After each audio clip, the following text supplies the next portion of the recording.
ಪ್ರೀತಿಯ ಪ್ರಥಮ PUC ವಿದ್ಯಾರ್ಥಿಗಳೇ, ಎಲ್ಲರಿಗೂ ಕೂಡ ಮತ್ತೊಮ್ಮೆ ನಮ್ಮ ಯೂಟ್ಯೂಬ್ ಚಾನಲ್ಗೆ ಸ್ವಾಗತ. ನೋಡಿ ವಿದ್ಯಾರ್ಥಿಗಳೇ, ಈ ಒಂದು ವಿಡಿಯೋದಲ್ಲಿ ನಿಮಗೆಲ್ಲರಿಗೂ ಕೂಡ ಘಟಕ ಪರೀಕ್ಷೆ ಆದಂತಹ ನಮ್ಮ ಪ್ರಥಮ PUC ವಿದ್ಯಾರ್ಥಿಗಳಿಗೆ ಘಟಕ ಪರೀಕ್ಷೆ 2ರ ಒಂದು ಪ್ರಶ್ನೆ ಪತ್ರಿಕೆಯನ್ನು ಅಪ್ಲೋಡನ್ನು ಮಾಡಿಕೊಡ್ತಾ ಇದ್ದೇನೆ. ನಿಮಗೆ ಘಟಕ ಪರೀಕ್ಷೆ ಆಗಿರ್ಬೋದು, ಆದರೆ ಈ ಒಂದು ಘಟಕ ಪರೀಕ್ಷೆಯ ಪ್ರಶ್ನೆ ಪತ್ರಿಕೆ ಬಹಳ ಇಂಪಾರ್ಟೆಂಟ್ ಆಗಿರುವಂಥದ್ದು ಮಕ್ಕಳೇ. ಈ ಒಂದು ಘಟಕ ಪರೀಕ್ಷೆ 2ರಲ್ಲಿ ಒಳಗೊಂಡಿರುವಂಥ ಪದ್ಯಗಳು ವಚನಗಳು ಆಗಿರುತ್ತೆ. ದೇವನುಳಿದ ಕುಲವೇ ಸತ್ಕುಲಂ ಆಗಿರುತ್ತೆ. ನಾಟಕ ಭಾಗದಲ್ಲಿ ನಗಬೇಕು ತಮ್ಮ ನಗಬೇಕು, ಜಯವೋ ನರಕದ ಮಾಲೀಕ. ಈ 4 ಪಾಠಗಳನ್ನು ಇದು ಒಳಗೊಂಡಿರುತ್ತೆ. ವಚನಗಳಲ್ಲಿ 2 ವಚನಗಳನ್ನು ಒಳಗೊಂಡಿರುತ್ತೆ. ಅದೊಂದು ಗಟ್ಟಿವಾಳೆ ಎಂದು, ಇನ್ನೊಂದು ಅಕ್ಕ ಮಾದೇವಿದಿರಬೇಕು, ಹೌದಲ್ವಾ? ಬನ್ನಿ ವಿದ್ಯಾರ್ಥಿಗಳೇ, ಹಾಗಿದ್ರೆ ಒಂದೊಂದಾಗಿ ನಾವು ಈಗ ಪ್ರಶ್ನೆಗಳನ್ನು ನೋಡ್ತಾ ಹೋಗೋಣ. ಈ ಕೆಳಗಿನ ಪ್ರಶ್ನೆಗಳಲ್ಲಿ ಫಸ್ಟ್ ಇಯರ್ PUC ಕನ್ನಡ. ಅಲ್ಲಮನ ವಚನದಲ್ಲಿ ದೇಹವೆಂಬುದು ಡ್ಯಾಶ್ ಅಂತ ಇದೆ. ಬಹಳ ಈಸಿಯಾದಂತಹ ಆನ್ಸರ್ಸ್ಗಳು ಸರ್, ತಾವುಗಳು ಎಕ್ಸಾಮಲ್ಲಿ ಬಿಡಬಾರ್ದು, ಆಯಿತಾ? ತುಂಬಿದ ಬಂಡಿ ಅಂತ ಇದೆ ಅಲ್ವಾ, ಇದು ಸರಿಯಾದ ಉತ್ತರ ಆಗಿರುತ್ತದೆ. ಯಾವುದಾದ್ರೂ ಉತ್ತರಗಳು ತಪ್ಪುಕೊಂಡು ಬಂದಲ್ಲಿ ತಾವುಗಳು ಕಮೆಂಟ್ ಮುಖಾಂತರ ಅದನ್ನು ಸರಿಪಡಿಸಿ. ತಪವನ್ನು ಗಟ್ಟಿವಾಳೆಯ ಏನೆಂದು ಕರೆದಿದ್ದಾನೆ ಅಂತ ಪ್ರಶ್ನೆ ಇದೆ. ಬಂಧನ ಎಂದು ಅವರು ಕರೆದಿದ್ದಾರೆ. ಸತ್ಯವ ನುಡಿಯುವುದು ಯಾವುದಕ್ಕೆ ಶೃಂಗಾರ ಅಂತ 3ನೆಯ ಪ್ರಶ್ನೆ ಇದೆ. ಸತ್ಯವ ನುಡಿಯುವುದು ಯಾವುದಕ್ಕೆ ಶೃಂಗಾರ ಅಂತ, ಹೌದಲ್ವಾ? ಈಗ ನಾವು ಕ್ವಶನ್ ನಂಬರ್ 3ನಲ್ಲಿದ್ದೇವೆ. ಸರಿಯಾದ ಉತ್ತರ ಬಂದು ವಚನಕ್ಕೆ ಅನ್ನುವಂಥದ್ದು ರೈಟ್ ಆನ್ಸರ್ ಆಗಿರುತ್ತದೆ. ತಿಲದ ತೈಲದ ತೆರೆದು ಕಷ್ಟಾದಗ್ನಿಯ ತೆರೆದ ನೆಲದ ಮರೆಯೊಳಗೆ ತೊಳಗುವ ನಿಧಾನದ ತೆರೆದೆ. ತೊಳಗುವ ತಪ್ಪಾದರೆ ಕ್ಷಮಿಸಿ ಎಂಬ ಸಾಲುಗಳನ್ನು ಚೆನ್ನಯ್ಯನ ಭಕ್ತಿಯ ವಿಧ ಡ್ಯಾಶ್ ಅಂತ ಇದೆ. ಕ್ವಶನ್ ನಂಬರ್ 4 ಸರಿಯಾದ ಉತ್ತರ ಬಂದು ಗುಪ್ತ ಭಕ್ತಿ ಅಂತ ಇದೆ ಅಲ್ವಾ, ಅದು ರೈಟ್ ಆನ್ಸರ್ ಆಗಿರುತ್ತದೆ. ಗುಪ್ತ ಭಕ್ತಿ. ಪಿಚಾಚಿಗಳು ಮನುಷ್ಯರನ್ನು ಯಾವುದರ ಮೂಲಕ ಪ್ರವೇಶಿಸುತ್ತವೆ ಅಂತ ಒಂದು ಪ್ರಶ್ನೆ ಇದೆ. ಆಹಾರದ ಮೂಲಕನೋ, ಗಾಳಿಯ ಮೂಲಕನೋ, ದೌರ್ಬಲ್ಯದ ಮೂಲಕನೋ, ದೇಹದ ಮೂಲಕನೋ ಅಂತ. ಇದು ಸರಿಯಾದ ಉತ್ತರ ಬಂದು ದೌರ್ಬಲ್ಯದ ಮೂಲಕ ಆಗಿರುತ್ತದೆ.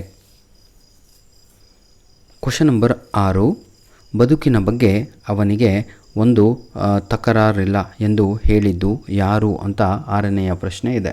ಹಾಗಿದ್ರೆ ಬದುಕಿನ ಬಗ್ಗೆ ಅವನಿಗೆ ತಕರಾರಿಲ್ಲ ಅಂತ ಹೇಳಿದ್ದು ಯಾರು ಅಂದರೆ 1ನೆಯ ಪಿಚಾಚಿನೋ, 2ನೇ ಪಿಚಾಚಿನೋ, 3, 4 ಸೈತಾನನೋ ಅಂತ ಕೇಳಿದ್ದಾರೆ. ಸರಿಯಾದ ಉತ್ತರ ಬಂದು 1ನೆಯ ಪಿಚಾಚಿ ಅಂತ ಇದಲ್ವಾ, ಅದು ರೈಟ್ ಆನ್ಸರ್ ಆಗಿರುತ್ತದೆ. Question number 7 my dear children. ಬುತ್ತಿಯ ರೊಟ್ಟಿಯನ್ನು ಕದ್ದಾಗ ಬೋಳೆಶಂಕರನ ಪ್ರತಿಕ್ರಿಯೆ ಹೇಗೆ ಇತ್ತು ಅಂತ ಒಂದು ಪ್ರಶ್ನೆಯನ್ನು ಕೇಳಿದ್ದಾರೆ. ಅದಕ್ಕೆ ಸರಿಯಾದ ಉತ್ತರ ಬಂದು ಹಸಿದವರಾರು ತಗೊಂಡು ತಿಂದಿರಬೇಕೇ ಅನ್ನುವುದು ಆಗಿರುತ್ತದೆ. ವಿದ್ಯಾರ್ಥಿಗಳೇ, ಈಗ ಹೊಂದಿಸಿ ಬರೆಯಿರಿಯನ್ನು ನೋಡೋಣ. 3 ಅಂಕಕ್ಕಿದೆ. I request everyone those are watching this video. ಪ್ರತಿಯೊಬ್ಬರಿಗೂ ಕೂಡ ಒಂದು ರಿಕ್ವೆಸ್ಟ್ ಮಕ್ಕಳೇ, ನಿಮ್ಮ ಹತ್ರ ಯೂನಿಟ್ ಟೆಸ್ಟ್ 1 ಕ್ವಶನ್ ಪೇಪರ್ಗಳನ್ನು ನಮ್ಮ ಪ್ರಥಮ PUCಯ ಮಕ್ಕಳು ಕಳುಹಿಸಿಕೊಟ್ಟಿಲ್ಲ. ಯಾವುದೇ ಸಬ್ಜೆಕ್ಟ್ ಆಗಿರ್ಬೋದು, ದಯವಿಟ್ಟು ಇದು ನಮ್ಮ ಮೇಲ್ ಐಡಿ ಕಣ್ರಪ್ಪ, ಈ ಒಂದು ಮೇಲ್ ಐಡಿಗೆ ಕಳುಹಿಸಿಕೊಡಿ. ಕ್ವಶನ್ ಪೇಪರ್ ಮೇಲೆ ನಿಮ್ಮ ಹೆಸರು ಬರೀರಿ, ಇಲ್ಲ ಮೆಸೇಜಲ್ಲಿ ಅದನ್ನು ಕಮೆಂಟ್ ಮಾಡಿ ಜಿಮೇಲಿಗೆ, ಆಯಿತಾ? ಅಲ್ಲಮ್ಮ ಪ್ರಭು ಅಂತ ಇದೆ, ಎಲ್ಲರಿಗೂ ಕೂಡ ಗೊತ್ತು. ಅಂಕಿತನಮ್ಮ ಗುಹೇಶ್ವರ ಅಂತ. ಅಕ್ಕ ಮಹಾದೇವಿ ಅಂತ ಇದೆ, ಎಲ್ಲರಿಗೂ ಕೂಡ ಗೊತ್ತು. ಏನು ಹೇಳಿ ನೋಡೋಣ? ವೆರಿ ಗುಡ್, ಚನ್ನಮಲ್ಲಿಕಾರ್ಜುನ ಅನ್ನುವಂಥದ್ದು ರೈಟ್ ಆನ್ಸರ್ ಆಗಿರುತ್ತದೆ. ನುಲಿದನ ಕುಲವೇ ಸತ್ಕುಲಂ ಅಂತ ಇದೆ. ಹರಿಹರ ಅನ್ನುವಂಥದ್ದು ರೈಟ್ ಆನ್ಸರ್ ಆಗಿರುತ್ತದೆ. ಧನ್ಯವಾದಗಳು ವಿದ್ಯಾರ್ಥಿಗಳೇ. ಈಗ ನಾವು 2 ಅಂಕದ ಪ್ರಶ್ನೆಗಳನ್ನು ನೋಡ್ತಾ ಹೋಗೋಣ. 2 ಮಾರ್ಕ್ ಕ್ವಶನ್ಸ್. ಯಾವುದಾದ್ರೂ 2 ಪ್ರಶ್ನೆಗಳಿಗೆ 2-3 ವಾಕ್ಯಗಳಲ್ಲಿ ಉತ್ತರಿಸಿ ಅಂತ ಇದೆ. ಲೋಕ ಮತ್ತು ಕರ್ಣಗಳ ಚೇಷ್ಟೆಗೆ ಬೀಜ ಯಾವುದು ಅಂತ ಇದೆ. ಬನ್ನಿ ವಿದ್ಯಾರ್ಥಿಗಳೇ, ಈಗ ನಾವು ನೆಕ್ಸ್ಟ್ ಮೇನ್ ಕ್ವಶನ್, ಮತ್ತೆ 2 ಅಂಕದ ಪ್ರಶ್ನೆಗಳು. ಅದೇ ರೀ ಒಂದು ಪದ್ಯ ಭಾಗ, ಒಂದು ಗದ್ಯ ಭಾಗ ಈ ರೀತಿಯಾಗಿ ಇರುತ್ತೆ, ಹಾಗೂ ಒಂದು ದೀರ್ಘ ಗದ್ಯ. ಬನ್ನಿ ಈಗ ನಾವು request every one please send. ನಾವು ಸಂಪೂರ್ಣವಾಗಿ ಈಗ ಗ್ರಾಮರನ್ನು ಇಲ್ಲಿ ನೋಡ್ತಾ ಹೋಗೋಣ ಮಕ್ಕಳೇ, ಟೆನ್ಷನ್ ತೊಗೊಬೇಡಿ. ಸಂಪೂರ್ಣವಾಗಿ ಗ್ರಾಮರನ್ನು ಕ್ಲಿಯರಾಗಿ ಹೇಳ್ಕೊಡ್ತೇನೆ ನೋಡಿ. ಇಳೆ ಅಂತ ಇದೆ ಫಸ್ಟ್ ಕ್ವಶನ್ ನಂಬರ್ 19ನಲ್ಲಿ. ಏನು? ಸಮಾನಾರ್ಥಕ ಪದಗಳು ಅಂತ. ಸಮಾನಾರ್ಥಕ ಪದಗಳು ಅಂತ ಹೇಳಿದರೆ ಸಿನಾನಿಮ್ಸ್ ಅಂತ. ಸಿನಾನಿಮ್ಸ್ ಅಂದರೆ ಆಯಿತಾ, ಸೇಮ್ ಮೀನಿಂಗನ್ನು ಬರೀರಿ ಮಕ್ಕಳೇ, ಸಮಾನಾರ್ಥಕ ಅಂತ. ಹಾಗಿದ್ರೆ ಇಳೆ ಅಂತ ಇದೆ. ಇಳೆ ಅಂದರೆ ಅದಕ್ಕೆ ಇನ್ನೊಂದು ವರ್ಡು ಭೂಮಿ ಅಂತ ನೆನ್ಪಿಟ್ಕೊಳ್ಳಿ. ಈ ರೀತಿ ಬರೀಬೇಕು, ಆಯಿತಾ? ಭೂಮಿ ಸೀಳಬೇಕು. ಭೂಮಿ ಅಂತ. ಇನ್ನೊಂದು ವರ್ಡು ತಾವುಗಳು ಧರೆ ಅಂತ ಬರಿಬೋದಪ್ಪ ಈ ರೀತಿಯಾಗಿ, ಆಯಿತಾ. ಅದು ಕೂಡ ಬರಲ್ಲ ಅಂದರೆ ವಸುಧೆ ಅಂತ ಬರೀರಿ, ವಸುಧೆ ಅಂತ ಬರಿಬೋದು, ಆಯಿತಾ.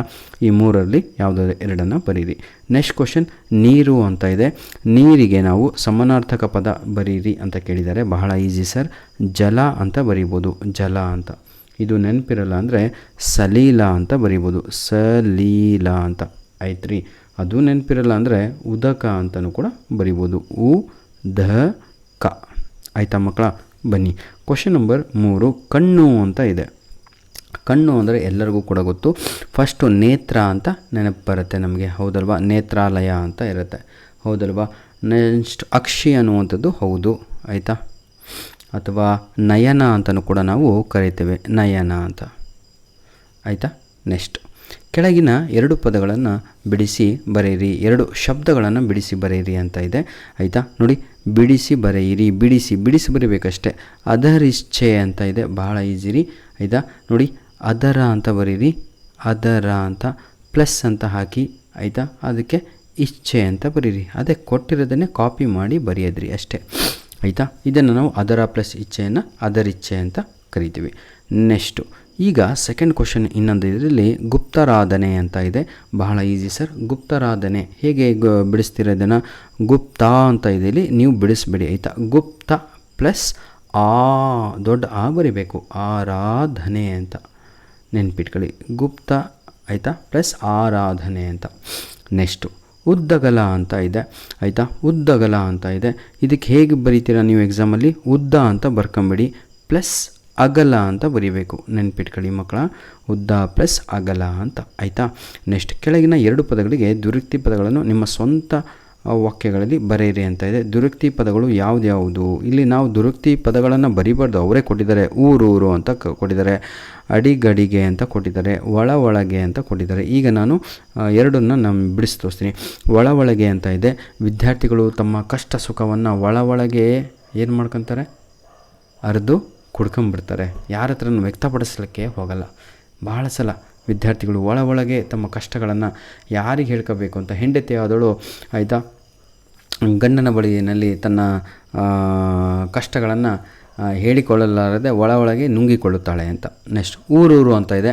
ನಮ್ಮ ಸ್ನೇಹಿತರು ತಮ್ಮ ವ್ಯಾಪಾರಕ್ಕಾಗಿ ಊರೂರು ಅಲೆಯುತ್ತಾರೆ ಅಂತ ಬರಿಬೋದು, ಆಯಿತಾ. ಈ ರೀತಿಯಾಗಿ.